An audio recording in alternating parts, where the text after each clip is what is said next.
Blood pooled around my shattered phone, the screen still glowing with Hesper's smiling Ivy League graduation photo, the graduation that should have been mine. She stole my national merit admission ticket, stole my identity, and bought her way into my future while I scrubbed floors just to survive. When the truck hit me, my last thought wasn't fear. It was pure, unadulterated rage. I closed my eyes in a puddle of my own blood, only to snap them open to the sound of my high school alarm clock. I was 18 again, and this time Hesper was going to pay. Sweat drenched my sheets as I jolted upright, gasping for air that felt thick and heavy in my lungs.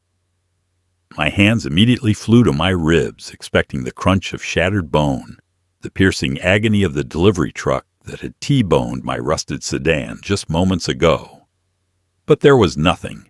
No blood, no siren wails, no crushing pain.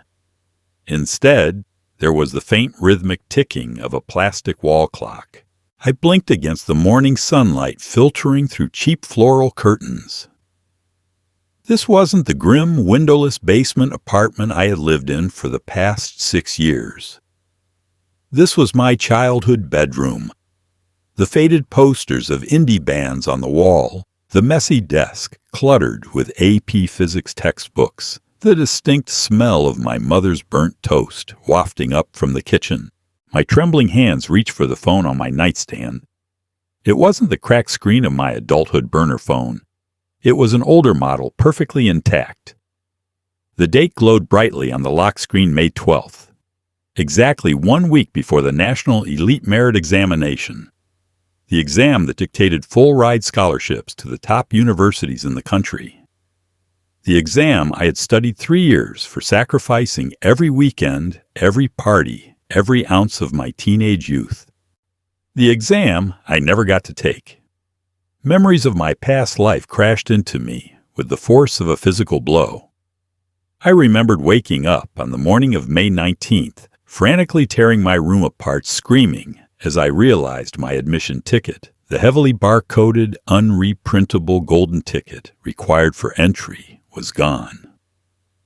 I remembered Hesper standing by my locker, feigning shock, holding my hand as I sobbed uncontrollably outside the testing center doors, while the proctor coldly turned me away. It wasn't until 4 years later that the truth spilled out at a drunken college reunion I catered to pay my mother's medical bills. Hesper hadn't just lost my ticket. She had stolen it. Her wealthy, well-connected mother, Beatrice, had paid a crooked testing official to swap the barcodes. Hesper sat in that exam hall using a digitally altered version of my credentials, riding the coattails of my perfect GPA and flawless mock exam scores to secure her spot at Columbia. Meanwhile, I was flagged as a no-show, my academic reputation obliterated overnight. My mother worked herself into an early grave to support us, and I ended up a hollow shell delivering takeout in the rain until a drunk driver ended my miserable existence. I dragged myself out of bed, my bare feet hitting the cold hardwood floor. Walking over to the full-length mirror, I stared at the girl looking back at me. No dark circles, no permanent frown lines, no scars. I was young, untouched by the betrayal that would eventually kill me. A slow, dark smile crept across my face. The universe had made a mistake, or perhaps it had finally gotten something right. I wasn't just given a second chance at life. I was given a front-row seat to Hesper's destruction. In my previous life, I was naive. I believed in fairness and hard work and the unwavering loyalty of my best friend. This time, I was the predator. My phone buzzed on the desk. A text message lit up the screen. Hesper, morning bestie. So nervous for next week. Sleepover at my place tonight. We can totally cram for calculus together. I stared at the glowing letters. In my past life, that sleepover was the beginning of the end. It was the night she meticulously memorized my locker combination, the night she slipped a mild sedative into my chamomile tea so she could dig through my backpack and find exactly where I kept my secure documents folder. My fingers hovered over the keyboard. I took a deep breath, channeling every ounce of innocence I had shed lifetimes ago. Me can't wait. I'll bring the flashcards. Game on, Hesper. Hesper's house was a sprawling modern estate tucked away in the wealthiest zip code in the county. Stepping through the massive oak double doors felt like walking into a mausoleum of fake smiles and hidden agendas. Camilla, oh my gosh, you look so exhausted. Hesper squealed, practically tackling me in a hug. She smelled of expensive vanilla perfume and privilege. Her blonde hair was perfectly curled, her manicured nails digging slightly into my shoulders. Just studying hard, I replied, forcing a soft, believable laugh as I pulled away. You know how much this exam means to me. It's my only way into a good school. A brief, almost imperceptible flicker of pity, or perhaps contempt, crossed Hesper's blue eyes, before she masked it with a wide, sympathetic smile. I know, babe, but you're so smart you're going to do amazing. Actually, my mom made us some of her special matcha lattes to help us focus. Right on cue, Beatrice Morales glided into the foyer. She was a striking woman who wore her wealth like a weapon. Draped in cashmere, she held a silver tray with 2 steaming mugs. Camilla, sweetheart. Beatrice purred, her voice dripping with artificial sweetness. How is your mother, still working double shifts at the diner? The condescension in her tone was a cheese grater against my nerves, but I kept my face utterly placid. She's doing well, Mrs. Morales. Thank you for asking. Well, make sure you drink up. You girls need your strength for the big day, Beatrice said, handing me a mug. I took it, feeling the warmth of the ceramic against my palms. Last time I had downed the drink, gratefully spending the next 12 hours in a brain fog that left me unable to retain a single calculus formula. It made me desperate, made me trust Hesper even more, when she offered to organize my backpack for me while I rested my eyes. Thank you, I said, bringing the mug to my lips, but not letting a single drop touch my tongue. We headed up to Hesper's bedroom, a massive space that looked like it belonged in a lifestyle magazine. We spread our textbooks across her plush rug. For the next hour, I pretended to sip the matcha, secretly pouring it into a potted fiddle leaf fig by the window whenever Hesper turned her back to check her phone. As expected, about an hour in, I feigned a massive yawn. Wow. I don't know why, but I'm suddenly so tired. Hesper's eyes lit up. She quickly hid her excitement behind a mask of concern. Oh no, it must be all the stress, Camilla. Why don't you take a quick nap? I can quiz you later. Are you sure I feel bad? I mumbled, letting my eyelids droop. Positive, get some rest. Oh, and give me your backpack. I'll put your textbooks away so they don't get bent, she offered, already reaching for my worn canvas bag. Thanks, Harp. You're the best, I whispered, lying back on the mountain of decorative pillows. I closed my eyes, steadying my breathing into a slow, rhythmic pattern. Through my eyelashes, I watched her. The moment she thought I was asleep, Hesper's entire demeanor shifted. The sweet, supportive best friend vanished, replaced by a calculating stranger. She moved silently, unzipping my backpack. Her manicured fingers bypassed the textbooks, entirely diving straight for the inner zippered pocket, where I kept my clear plastic document folder. I watched her pull out the thick embossed envelope containing my National Elite Merit admission ticket. She held it up to the light, taking out her phone and snapping several high-resolution photos of the barcode, my student ID number, and the holographic seal. My heart hammered in my chest, a toxic cocktail of grief and rage boiling in my veins. It was real. I hadn't lost my mind. My past life wasn't a nightmare. It was a memory. She really was doing this to me. Once she had the photos, she carefully slid the envelope back into my bag, zipping it up just as it was. She was gathering intel. The actual theft wouldn't happen until the day before the exam, ensuring I wouldn't have time to request an emergency reprint. I spent the rest of the night playing the part of the exhausted, grateful friend. But the moment I got home the next morning, I went straight to work.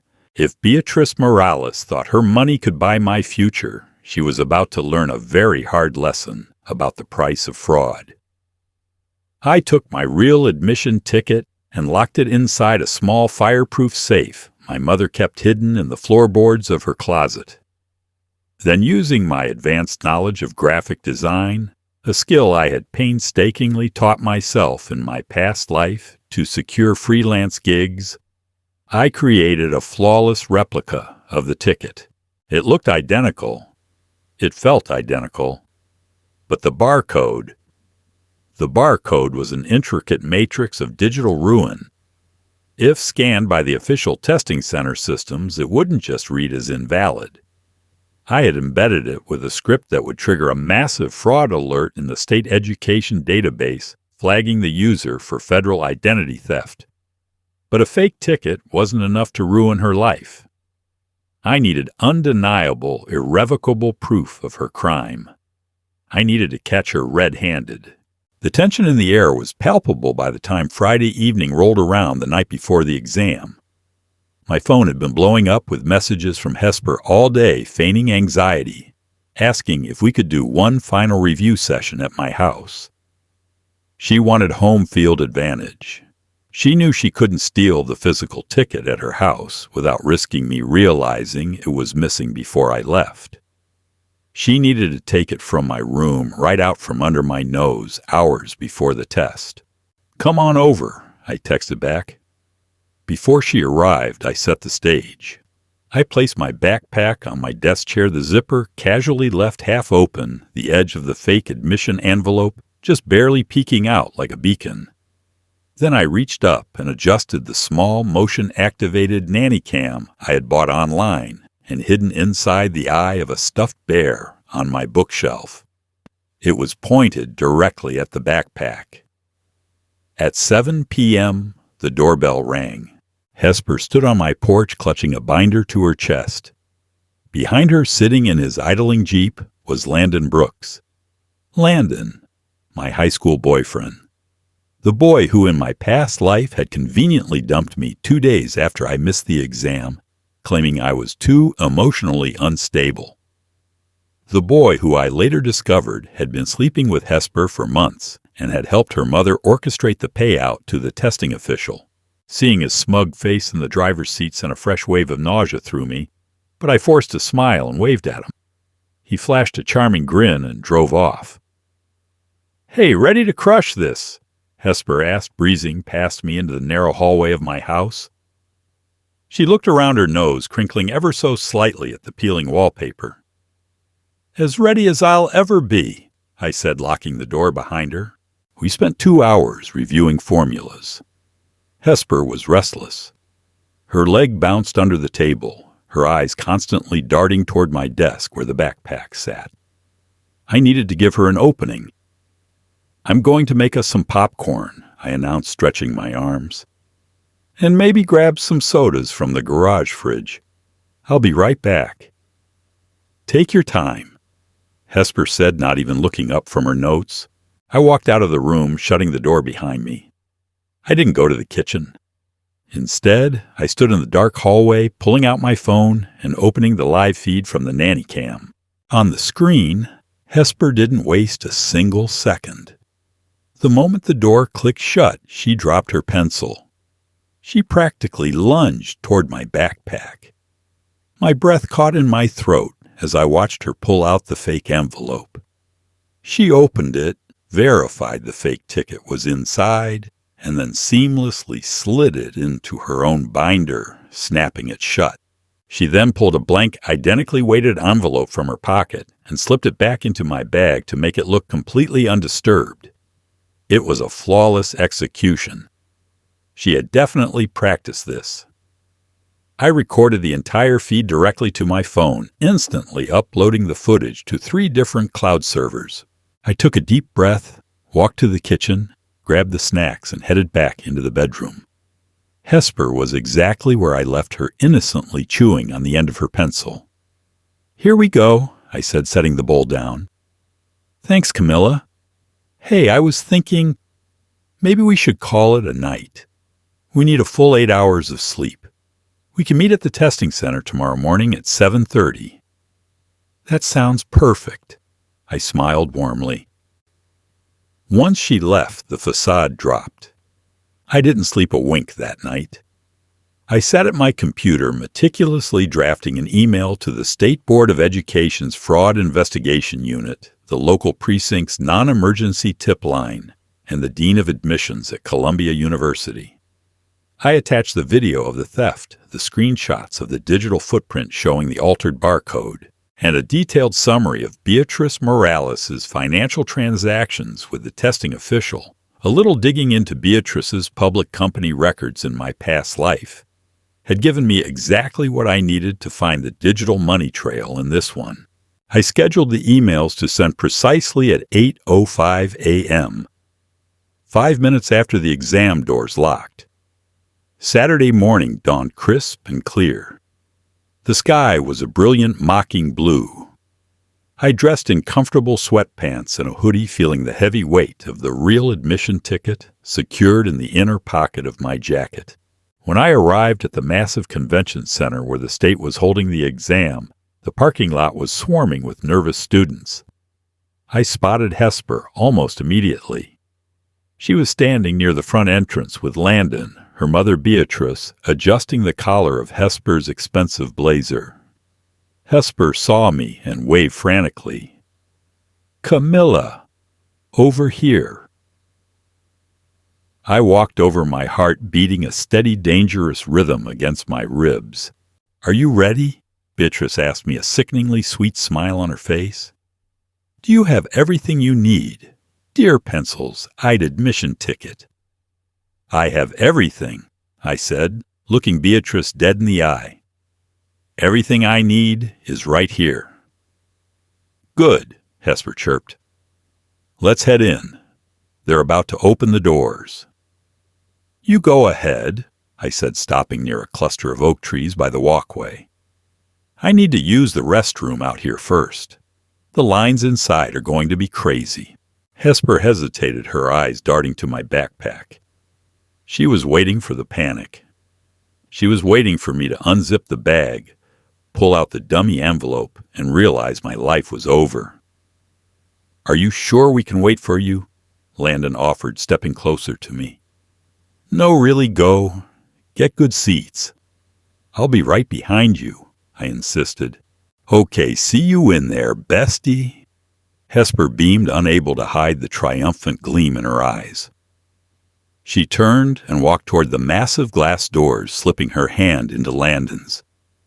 Beatrice watched them go, a proud, aristocratic smile on her face, before she turned on her heel and headed back to her Mercedes. I stood by the trees, watching as Hesper handed her ticket, my fake ticket, to the proctor at the door. The proctor scanned it. A green light flashed. It was a local bypass I had programmed so she would get inside the building, trapping herself in the testing environment before the real trap sprang. She walked into the hall. The heavy doors shut behind her. I checked my watch. 8 a.m. I unzipped my jacket, pulled out the real ticket, and walked up to a different proctor at the secondary entrance. He scanned my barcode. It beeped valid and secure. "Row G, seat 42. He grunted, handing my ID back. I walked into the cavernous hall, taking my seat on the opposite side of the room from Hesper. I could see the back of her blonde head rows ahead of me. She was chatting with Landon, completely oblivious to the digital time bomb ticking down. 8:04 a.m. The head proctor, a stern-looking man with a microphone, stepped up to the podium. Quiet down, students. The doors are now locked. No one else will be admitted. We will begin distributing the preliminary bubble sheets. 8:05 a.m. In my pocket, my phone vibrated silently. The emails had sent. I picked up my number 2 pencil, twirling it between my fingers. I didn't look at the test booklet being placed on my desk. I kept my eyes fixed on the heavy double doors at the front of the hall. It started as a murmur in the hallway outside, then the sound of heavy boots against linoleum. At exactly 8:12 a.m., the doors to the examination hall violently swung open. 3 uniformed police officers, accompanied by the State Board's chief security officer, marched into the dead-silent room. The head proctor dropped his microphone. "Excuse me, officers, you can't interrupt a state-mandated—" "Save it." The lead officer barked, his voice echoing off the high ceilings. He held a tablet in his hand. He looked down at it, then scanned the sea of terrified teenage faces. "We are looking for a Hesper Morales." Gasps rippled through the massive convention center, breaking the sterile, terrifying silence of the examination hall. 300 heads snapped toward the front pencils, pausing over bubble sheets. The lead police officer, a tall, imposing man with a stern jawline, did not waver. He stared directly into the sea of students, his hand resting casually on his utility belt. "Hesper Morales, stand up and step into the aisle, please." The officer repeated, his voice amplified by the sheer authority it carried. Several rows ahead of me, Hesper froze. Her perfectly postured shoulders went completely rigid. For a split second, the polished, untouchable facade cracked, revealing the panicked, privileged girl underneath. She slowly stood up, her expensive blazer suddenly looking like a straitjacket. Beside her, Landon shrank down in his seat, his knuckles white as he gripped his desk desperately, trying to detach himself from the blast radius. There must be some kind of mistake, officer," Hesper stammered, offering a trembling, artificial smile. She smoothed down her skirt, clinging to her arrogance like a life raft. "I'm Hesper Morales. My mother is Beatrice Morales. We're major donors to the State Educational Fund. You must have the wrong person. We know exactly who your mother is, Miss Morales," the officer replied coldly, stepping down the aisle toward her. He was flanked by the State Board's chief security officer, who looked furiously impatient. "Gather your belongings and step out of the row." "But the exam is about to start. If I leave now, I won't get my scholarship." Hesper protested, her voice jumping an octave as panic finally began to set in. "You aren't taking this exam today," the chief security officer snapped. He stepped forward, holding out a portable scanning device wired to a heavy-duty tablet. "Hand over your admission ticket." Hesper's eyes darted wildly around the room. She looked at Landon, who deliberately averted his gaze, staring intensely at a blank wall. Finally, her eyes found mine. I was sitting perfectly still, my hands folded on my desk, my face contorted into a mask of absolute horrified confusion. I widened my eyes, bringing a trembling hand to my mouth, as if I were witnessing a tragedy. With shaking hands, Hesper reached into her binder and pulled out the thick, embossed envelope. She handed the ticket to the security officer. "It's a valid ticket, I swear." "You can scan it," she whispered, a desperate plea hanging in the air. She thought she was safe. She thought she held my authentic, unblemished ticket. The security officer ran the device over the barcode. In a normal scenario, the scanner would emit a soft, pleasant chime, flashing a green light to indicate a verified examinee. Instead, the machine let out a harsh, piercing siren that echoed violently off the concrete walls. The tablet screen flashed blindingly red, throwing a crimson glow onto Hesper's pale face. Federal fraud alert. Malicious script detected. What? Hesper gasped, stumbling backward. No, that's wrong. The machine is broken. The machine isn't broken, Miss Morales, the security officer said, his voice dropping to a dangerous growl. But you are in a lot of trouble. This isn't just a forged ticket. The barcode embedded on this document contained a malicious SQL injection script. The moment the front door proctor scanned it, it attempted to override the state's secure database. Whispers erupted across the hall like wildfire. People were pointing, staring, and murmuring. Hesper was completely surrounded by the wreckage of her own crime. No, I didn't write any code. I don't even know what that means. Hesper shrieked, the polished heiress routine entirely abandoned. Tears of genuine terror spilled down her cheeks, ruining her carefully applied makeup. It's not mine. I didn't do it. You just handed it to me from your own binder, the security officer pointed out dryly. She did it, Hesper suddenly screamed, her finger jabbing through the air, pointing directly at me. The entire room shifted their gaze to where I sat in row G. Camilla Willandens. It's her ticket. She set me up. She gave it to me. Arrest her. The lead officer narrowed his eyes and walked up the aisle, stopping right beside my desk. My heart fluttered, not with fear, but with the intoxicating thrill of victory. I let a single tear slip down my cheek, my lip quivering perfectly. Miss, are you Camilla Willandens? The officer asked gently, noticing my apparent distress. Yes, sir, I stammered, clutching my chest. I don't understand what's happening. Hesper is my best friend. She's lying. Check her bag. She gave me that fake ticket, Hesper sobbed, fighting against the second officer, who was now firmly gripping her elbow. Do you have your admission ticket, Miss Willandens? The lead officer asked. Of course, I said softly. I reached into my jacket pocket, not my backpack, and pulled out my pristine, authentic admission ticket. I handed it to him with trembling fingers. The security officer brought his scanner over. He ran the laser across my barcode. Chime. A bright solid green light illuminated the device. Ticket is fully authenticated, the security officer announced loudly, ensuring the entire hall heard him. Registered to Camilla Willandens, spotless record. No. That's impossible, Hesper wailed, her legs giving out. The officer holding her had to haul her back to her feet. I took it. I saw it. I swapped it. The moment the words left her mouth, a deafening silence fell over the room again.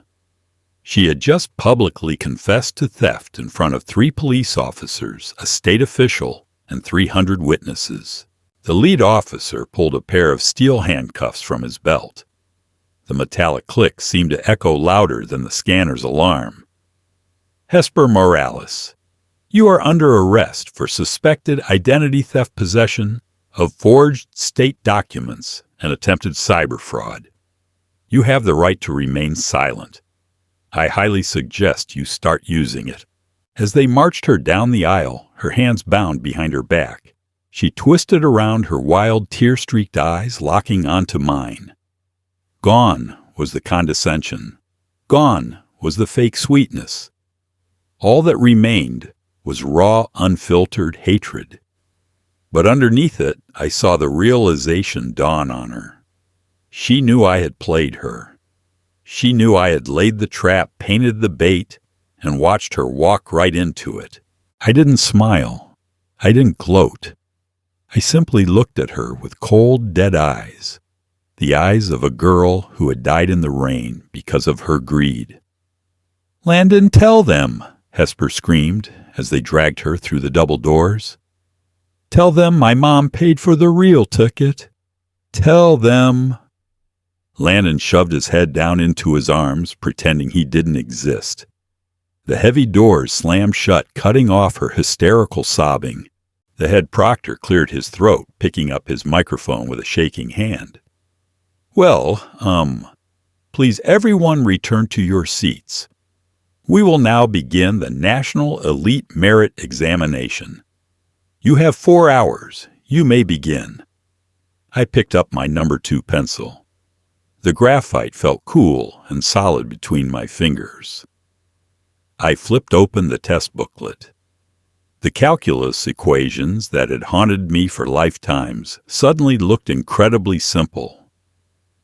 I took a deep breath, filling in the very first bubble. For the first time in 6 years, I felt entirely wonderfully alive. The next 4 hours were a blur of absolute focus. Without the crushing weight of betrayal and the mind-numbing effects of Beatrice's drugged matcha latte, I tore through the examination sections with lethal precision. Reading comprehension, advanced mathematics, analytical reasoning. I devoured the questions. Every filled-in bubble was a nail in the coffin of my past life. By the time the proctor called pencils down, I knew with absolute certainty that I had aced it. I handed in my materials and joined the herd of exhausted students filing out of the convention center. The air outside was warm and sweet, completely different from the grim, suffocating atmosphere I had carried with me for years. But the show wasn't over yet. As I walked down the concrete steps toward the parking lot, flashing red and blue lights painted the surrounding oak trees. 4 police cruisers had completely barricaded Beatrice Morales' sleek silver Mercedes. A crowd of students was already forming a perimeter of phones, out recording every second of the spectacle. I pushed my way to the front, finding the perfect vantage point. Beatrice Morales was standing outside her car, her expensive cashmere cardigan sliding off one shoulder. She looked feral. Her perfectly coiffed hair was disheveled, and she was violently waving a manicured finger in the face of a plainclothes detective. "This is an outrage, an absolute farce." Beatrice screamed, her aristocratic voice cracking under the strain. "My husband's lawyers will have your badges for this. You cannot harass me in a public parking lot. Mrs. Morales, lower your voice," Detective Ramirez commanded, unfazed by her tantrums. He held a thick manila folder in his hand. "We have already executed a search warrant on your residence. We are not here to harass you. We are here to detain you." "On what grounds?" she screeched. Detective Ramirez flipped open the folder, pulling out a stack of printed emails. My emails. "On the grounds of conspiracy to commit academic fraud and federal wire fraud. At 8:05 this morning, our Cybercrimes Division received a highly detailed anonymous data dump. It included routing numbers, IP addresses, and offshore shell company records, directly linking your personal accounts to a Mr. Arthur Pendleton." Beatrice's face drained of all color. The name hung in the air like a guillotine. Arthur Pendleton was the senior testing official she had bribed. In my past life, he had retired comfortably to Florida a year after ruining my life. In this life, he was going to federal prison. I don't know anyone by that name." Beatrice lied, her voice suddenly breathless and weak. "That's funny," Ramirez said dryly, signaling to 2 uniformed officers. "Because Mr. Pendleton was apprehended 20 minutes ago at his office. He sang like a canary. He confirmed you wired him $50,000 to intercept Camilla Willandon's examination credentials and reassign them to your daughter Hesper. It's a lie. It's a setup." Beatrice shrieked, her eyes darting wildly until they landed on me standing in the crowd. The sheer venom in her glare could have melted steel. She lunged forward, shoving past an officer. You little gutter rat! What did you do? You ruined my daughter. I'll kill you." 2 officers intercepted her instantly, grabbing her arms and spinning her around. slamming her forcefully against the hood of her own Mercedes. "Beatrice Morales, you are under arrest," Detective Ramirez recited, pulling her hands behind her back. "You have the right to remain silent." I watched as the cold steel clamped around her wrists. She kicked and thrashed, screaming obscenities that completely shattered her high society illusion. She looked exactly like what she was, a desperate, ruthless thief. As they shoved her into the back of the cruiser, someone gently touched my shoulder. I turned around. It was Landon. He looked pale, his charming golden boy aura completely extinguished. He kept glancing nervously at the police cars, sweating profusely. "Camilla," he whispered, his voice trembling. "Camilla, you have to believe me. I had no idea. Hesper. She forced me to drive her to your house last night. I didn't know she was stealing anything. I swear." I stared at him. This was the boy I had loved in my past life. The boy I had cried over when he abandoned me at my lowest point. Looking at him now, I felt absolutely nothing but second-hand embarrassment. He wasn't a mastermind.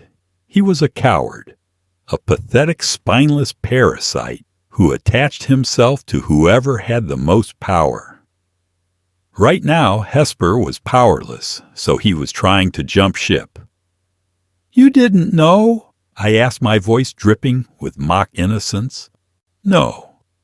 "Of course not," Landon pleaded, reaching out to hold my hand. "I always cared about you, Camilla. You know that. Hesper was she was manipulative. She tricked both of us." I let him hold my hand for a brief second before I ripped it away as if he were diseased.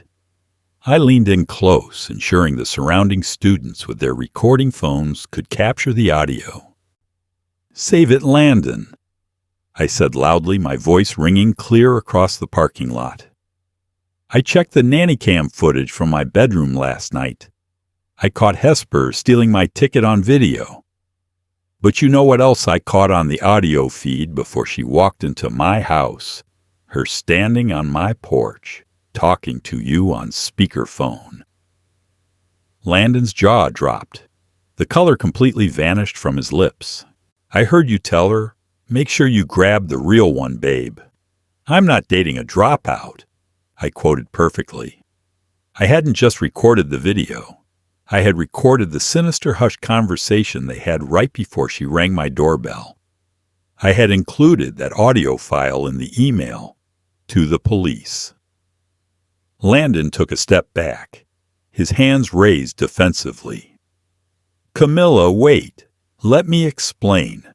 "Don't bother," I interrupted, a slow, razor-sharp smile spreading across my face. "The police already have the recording. You're an accomplice to federal fraud, Landon. I'd suggest you stop talking to me and start looking for a very good lawyer." I turned my back on him, leaving him standing paralyzed in the middle of the crowd. The police cruisers began to pull away, their sirens blaring, escorting Beatrice Morales to the same holding cell where her daughter was currently rotting. I pulled my phone out of my pocket, dialing the one person who mattered. It rang twice before she picked up. "Mom," I said, my voice finally breaking with genuine emotion. The heavy armor I had worn for 2 lifetimes started to melt away. "Mom, I just finished the exam."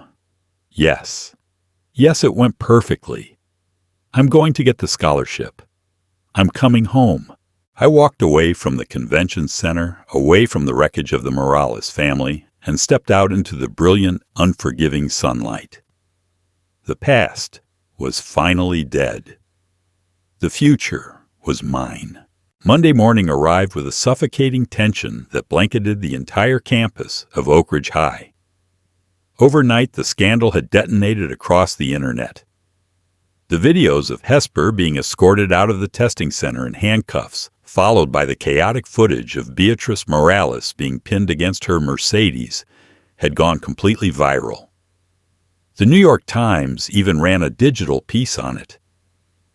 "Wealthy donors implicated in statewide standardized testing fraud." When I stepped out of my rusted sedan and walked up the front steps of the school, the sea of students parted for me like I was Moses. Whispers echoed off the metal lockers. Fingers pointed. In my past life, I had walked these same halls as a ghost, a disgraced failure who had forgotten her admission ticket and ruined her own life. Today, I was the girl who had single-handedly dismantled the most powerful family in the county. I hadn't even made it to my homeroom before the intercom crackled to life. Camilla Willandens, please report to the principal's office immediately. Camilla Willandens to the principal's office. I didn't flinch. I adjusted the strap of my backpack and changed direction, marching down the polished corridor toward the administrative wing. When I pushed open the heavy glass door of the main office, the secretary didn't even ask for my name. She just pointed nervously toward Principal Harrison's closed door. I knocked twice and walked in. Principal Harrison, a balding man who had spent his entire career bending the knee to wealthy PTA donors, was sweating profusely behind his mahogany desk. Sitting across from him, dressed in an immaculate charcoal bespoke suit, was Richard Morales Hesper's father and Beatrice's husband. He was the CEO of a major logistics firm, a man used to buying his way out of inconveniences. "Ah, Camilla, please come in. Have a seat," Principal Harrison stammered, gesturing to an empty leather chair. I remained standing, crossing my arms over my chest.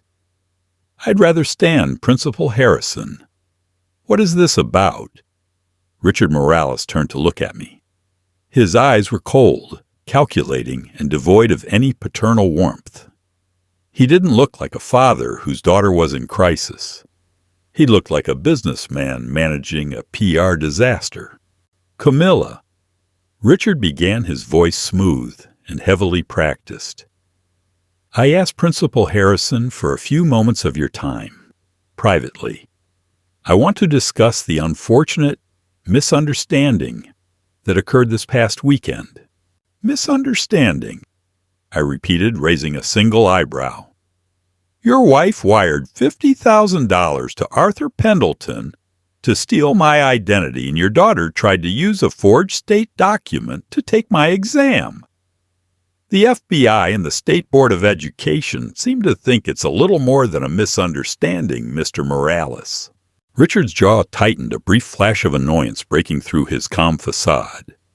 He reached into his leather briefcase and pulled out a thick legal document, sliding it across the desk towards me. "We are prepared to offer a highly lucrative settlement. Camilla." Richard set his tone, dropping to a quiet, dangerous register. $250,000, tax-free, paid directly into a trust for you and your mother. It will cover any university you wish to attend, plus living expenses. I stared at the paperwork. In my past life, $250,000 would have saved my mother's life. It would have paid for the experimental treatment she needed when her heart started failing from the double shifts. It would have kept me out of that delivery truck. And in exchange, I asked, my voice completely devoid of emotion. "In exchange, you sign a non-disclosure agreement," Richard stated confidently, leaning back in his chair. "You issue a public statement to the local press claiming you gave Hesper permission to hold your ticket and that the digital anomaly was a glitch on your end. You withdraw your cooperation with District Attorney David Carmichael, and you refuse to testify against Beatrice or Hesper in any state or federal court." Principal Harrison cleared his throat nervously, looking anywhere but at me. "Camilla, this is a very generous offer. It could secure your future without dragging our school's reputation through the mud." I let out a low, dark chuckle that slowly built into a genuine laugh. The sound seemed to unsettle both of them. "You think this is a negotiation?" I said, leaning over the desk, placing both of my hands flat on the mahogany surface as I stared directly into Richard Morales' eyes. "You think you can just write a check and erase the fact that your family tried to slaughter my future. Be reasonable, little girl. Richard snapped, his polite veneer completely dissolving. You are playing a very dangerous game with people who have more resources than you could ever comprehend. If you don't take this deal, my lawyers will drag your name through the dirt. We will claim you orchestrated the hack. We will drown you in litigation until you are bankrupt. I smiled. It was a terrifying feral thing. I reached into my pocket, pulled out my phone, and tapped the screen. Be reasonable, little girl. You are playing a very dangerous game.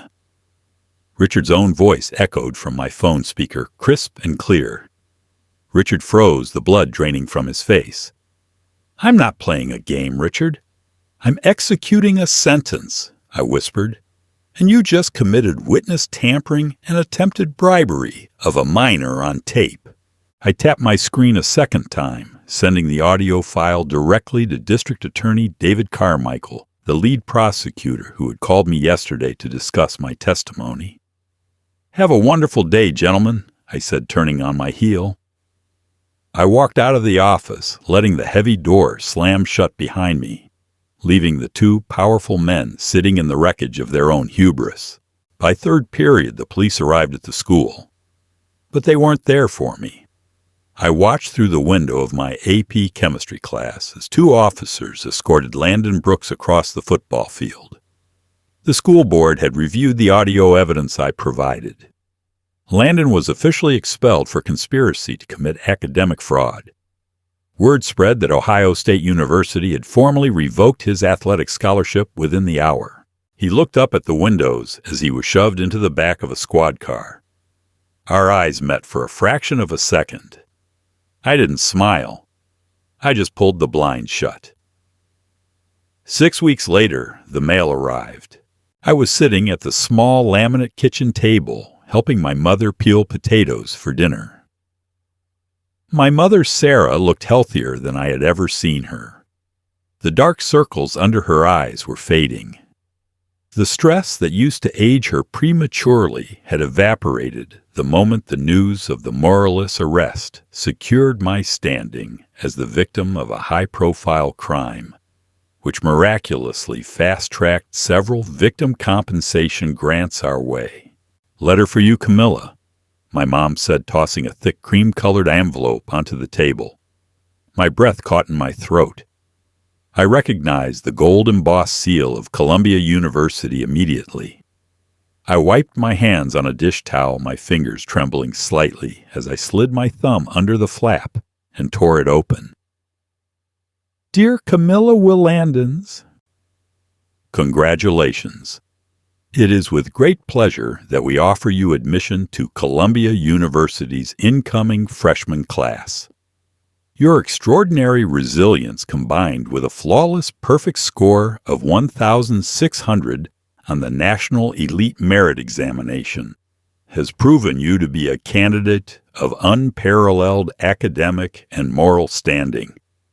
Enclosed is your full-ride presidential scholarship package. I didn't read the rest.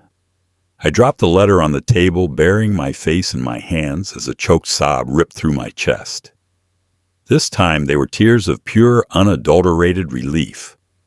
The heavy, suffocating chain that had bound me to my miserable past life finally snapped. I had done it. I had rewritten history.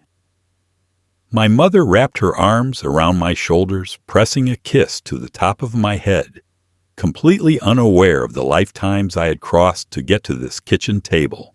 3 months later, I sat in the polished oak pews of the federal district court in downtown Chicago. Judge Thomas Sullivan, a stern man with a reputation for merciless sentencing in white-collar crimes, presided over the courtroom. The Morales family had been entirely dismantled. Richard's company had ousted him as CEO following his indictment for witness tampering. He was currently out on bail awaiting his own trial. But today was for Beatrice and Hesper. Beatrice Morales stood before the judge wearing a drab olive-green prison uniform that clashed violently with her remaining gray roots. She looked small, haggard, and utterly broken. There was no trace of the arrogant socialite who had handed me a drugged matcha latte in her sprawling mansion. Beatrice Morales. Judge Sullivan's voice boomed through the courtroom. You orchestrated a complex scheme of bribery, wire fraud, and identity theft, deliberately attempting to destroy the future of an innocent, hard-working student to benefit your own daughter. Your actions display a staggering level of greed and a complete disregard for the law. The judge slammed his gavel. I sentence you to 72 months in federal prison without the possibility of early parole, followed by 3 years of supervised release and a fine of $500,000. Beatrice's knees buckled. She let out a guttural, wretched sob as the bailiffs grabbed her under the arms, dragging her away from the defense table. Next was Hesper. She stood up, her hands trembling violently. She wasn't wearing a prison jumpsuit. She was still a minor when the crime was committed, but she wore a cheap, ill-fitting gray suit. The blonde hair that she used to obsessively curl hung limp and lifeless around her hollow face. Hesper Morales.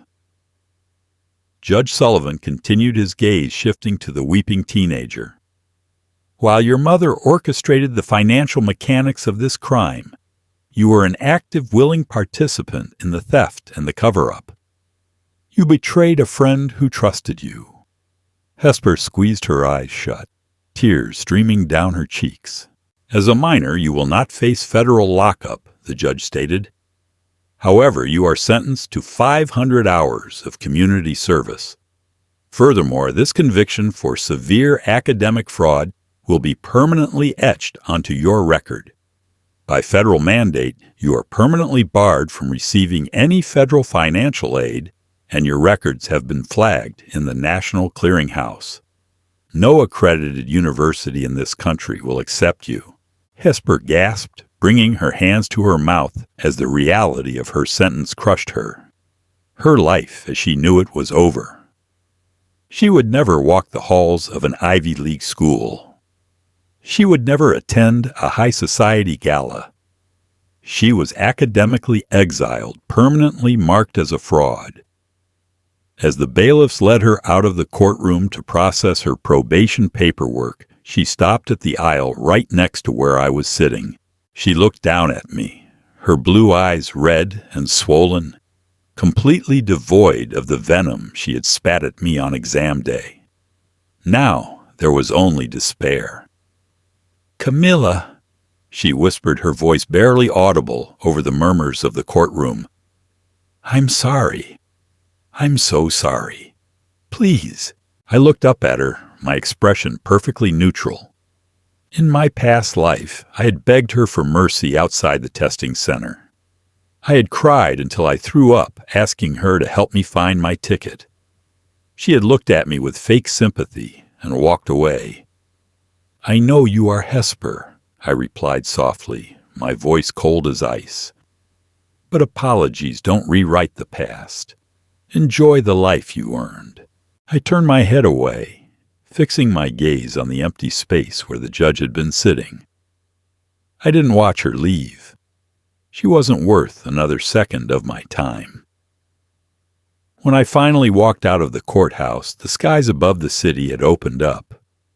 A light, warm summer rain was falling, washing the grime from the pavement. I stood on the top step, closing my eyes, and let the rain wash over my face. The last time I had felt the rain, I was bleeding out on the asphalt. My life stolen, my dreams shattered by the people I trusted most. But this time, I wasn't dying. I opened my eyes, looking out at the sprawling city skyline, at the endless possibilities stretching out before me. I adjusted the strap of my bag, stepped down into the rain, and walked toward my new life. Autumn in New York City was everything I had ever dreamed of and more. The crisp, electric air of Manhattan, the golden leaves scattered across the historic stone pathways of Columbia University's campus, the heavy, comforting weight of my textbooks. It was a symphony of a life rightfully earned. I threw myself into my studies with a ferocious hunger, maintaining a flawless 4.0 GPA in my pre-law track while working as an undergraduate research assistant for a prominent federal judge who taught part-time as an adjunct professor. Everything was perfect. My mother, Sarah, was living comfortably in a beautiful subsidized apartment near the campus, funded entirely by a massive civil lawsuit I had filed against the Morales estate, with District Attorney David Carmichael's criminal convictions serving as indisputable proof my pro bono lawyers had absolutely eviscerated Richard Morales' remaining assets in civil court. I hadn't taken his hush money. I had legally stripped him of his empire, funneling millions into an irrevocable trust for my mother's medical care and my future. But a man like Richard Morales didn't just lose gracefully.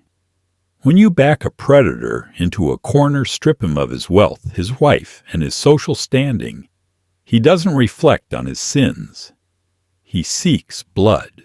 It started mid-November during midterms. I began noticing a subtle lingering presence. A dark gray sedan parked a little too long across from my favorite off-campus coffee shop. A man in a heavy trench coat reading a newspaper on the subway platform, always standing exactly 3 car lengths away. In my past life, I would have dismissed it as typical city paranoia. But this was my second time on Earth, and my survival instincts were honed to a razor's edge. I didn't panic. Instead, I went on the offensive. I leveraged my connection with my professor, Judge Carter, casually mentioning my concerns about a potential stalker tied to my high-profile civil case.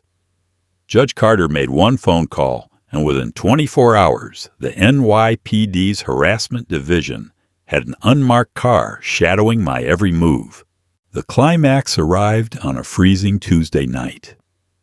I was leaving the Butler Library late, my breath pluming in the icy air as I took a shortcut through a dimly lit, narrow courtyard. The campus was practically deserted, the cobblestones slick with a fresh layer of frost. Footsteps echoed behind me, heavy, deliberate, fast. I didn't run. I kept my pace steady, my hand slipping into my coat pocket to grip my phone, my thumb hovering over the emergency dial button. Camilla Willandens. The voice was a harsh, raspy snarl that sent a chill down my spine. I stopped and turned slowly. Stepping out from the shadows of the Gothic architecture was Richard Morales. He was entirely unrecognizable from the polished, bespoke-suited CEO who had tried to bribe me in Principal Harrison's office. His face was gaunt, covered in a week's worth of gray stubble. His eyes were bloodshot and sunken, darting wildly around the courtyard. He wore a rumpled overcoat that smelled faintly of stale alcohol and desperation. "Mr. Morales," I said, my voice steady, betraying none of the adrenaline surging through my veins. "You shouldn't be here. Violating a restraining order while out on bail for witness tampering is a guaranteed way to get your bond revoked."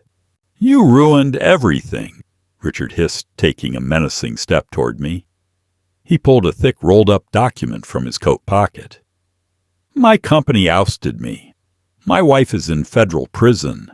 My daughter is a pariah. My accounts are frozen because of your ridiculous civil suit. You took my life, you little bitch." "I didn't take anything that wasn't owed to me," I replied coldly, standing my ground. "Your family tried to steal my future. I just made sure you paid the tab." Richard's face contorted into a mask of pure, unhinged rage. He lunged forward, closing the distance between us in a fraction of a second. He grabbed the lapels of my winter coat, shoving me hard against the freezing stone wall of the library. The impact knocked the wind out of my lungs, but I didn't scream. "Sign this," he spat, shoving the crumpled document into my face. "It's an affidavit stating you fabricated the digital footprint in the civil trial. You're going to sign it, and you're going to publicly recant, or I swear to God, I will break your neck right here on this pavement. I have nothing left to lose." He raised a heavy, clenched fist, his knuckles white with tension. This was the twist he thought he had engineered. He thought he could use brute force to reclaim his stolen kingdom. He thought wrong. "You're right, Richard," I whispered, staring directly into his bloodshot eyes with a chilling, predatory calm.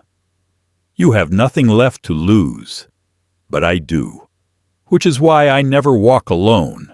Before Richard could even process my words, the courtyard was flooded with blinding high-intensity LED tactical lights. The heavy metal doors of the adjacent campus building burst open, and 3 plainclothes NYPD detectives, backed by 2 uniformed campus security officers, swarmed the courtyard, weapons drawn. "NYPD, drop the weapon. Step away from the girl, hands in the air right now." Detective Miller, the lead investigator assigned to my detail, roared over the biting wind. Richard froze, his fist still suspended in the air. The realization of what he had just walked into crashed over him like a tidal wave.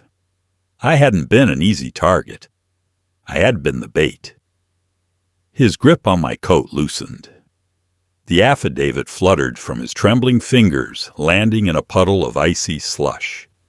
He slowly raised his hands, stepping back, his chest heaving with defeated, ragged breaths. "On the ground, face down now," Miller commanded. Richard Morales. The former titan of industry fell to his knees on the freezing cobblestones. The detectives descended upon him, roughly wrenching his arms behind his back. The sharp metallic click of handcuffs echoed through the courtyard, a beautiful symmetric callback to the day his wife and daughter had met the exact same fate. "You set me up," Richard muttered, his face pressed against the ice, his voice cracking with utter despair. "You planned this." "I didn't invite you to New York, Richard, I said, stepping forward, looking down at him as the officers hauled him to his feet. "You dug your own grave. I just handed you the shovel." I watched as they marched him away, the flashing red and blue lights painting the historic stone walls of Columbia University. That night, Richard Morales was booked for felony assault extortion and violating a restraining order. His bail was instantly revoked. He wouldn't see the outside of a jail cell for a very, very long time. The Morales empire wasn't just crumbling anymore. It was dust. 4 years later, the morning sun filtered through the massive stained glass windows of the cathedral, casting a kaleidoscope of colors over the sea of students dressed in Columbia blue graduation gowns. The air was thick with anticipation, pride, and the overwhelming realization that we had finally made it to the finish line. I sat in the front row, adjusting the gold honors cords draped around my neck. I was graduating summa cum laude, ranking first in my class with a full-ride acceptance letter to Harvard Law School already sitting on my desk at home. When my name was called over the loudspeaker, the applause was deafening. I walked across the stage, my heels clicking confidently against the polished wood. I shook the dean's hand, feeling the heavy embossed leather of my diploma folder. As I turned to face the audience, my eyes immediately found my mother in the third row. Sarah Will Landons looked radiant. She was wearing a beautiful emerald green dress, her hair styled perfectly, tears of absolute joy streaming down her healthy, glowing cheeks. She stood up, clapping harder than anyone else in the room. I smiled, raising my diploma toward her in a silent tribute. We had won. The universe had tried to crush us, but we had rewritten the stars. After the ceremony, amidst the chaos of flashing cameras and thrown caps, my phone buzzed in my pocket. I pulled it out. It was a message from an old high school acquaintance, someone I hadn't spoken to in years, who still thrived on hometown gossip. Attached was a blurry photograph taken from inside a greasy, rundown diner in my old hometown. My breath hitched as I stared at the screen. The photo showed a waitress wiping down a sticky ketchup-stained table. She wore a cheap polyester uniform that was a size too big, her hair pulled back into a messy, unwashed ponytail. Her shoulders were slumped with a profound, bone-deep exhaustion. It was a look I knew intimately. It was the look I had worn every single day of my past life. It was Hesper Morales. The text beneath the photo read, "Spotted Hesper, working the graveyard shift at Denny's. Heard she lives in a trailer park out by the highway now. No college would take her after the federal fraud flag. Crazy how things turn out right." I stared at the image of my former best friend. There was no Beatrice to buy her a matcha latte. There was no Richard to write a check and make her problems disappear. Landon had abandoned her long ago, currently working a dead-end construction job after his scholarship was revoked. Hesper was completely, utterly alone, trapped in the exact miserable existence she had condemned me to in my previous life. A profound sense of closure washed over me. I didn't feel the burning toxic rage that had consumed me when I first woke up in my childhood bed. I didn't feel the need to gloat or laugh. I just felt free. Karma wasn't a myth. It was an architect, and it had built Hesper Morales the exact prison she deserved. I deleted the message blocking the number. I didn't need to look backward ever again. The past was a ghost, and I was entirely alive. I slipped my phone back into my pocket and walked out into the brilliant, vibrant sunlight of New York City. My mother was waiting by the gates holding a massive bouquet of yellow roses. "Ready to go celebrate, counselor?" she asked, her eyes crinkling with happiness. "More than ready, Mom." I smiled, linking my arm through hers. "Let's go." We walked down the bustling streets, leaving the shadows of betrayal, theft, and revenge permanently behind us. I had been given a second chance at life, a stolen ticket, to rewrite my destiny. I didn't just take the test, I aced it. And this time, nobody was ever going to take my future away from me again. Wow! What an absolute roller coaster. If Camilla's ultimate mastermind, revenge against her toxic best friend, had you cheering on the edge of your seat, you know exactly what to do. Smash that like button. Share this incredible story of karma and justice with your friends. And don't forget to hit subscribe for more mind-blowing, dramatic reborn revenge stories just like this one. What would you have done if you were in Camilla's shoes? Drop your thoughts in the comments below, and I'll see you in the next video. Stay ruthless.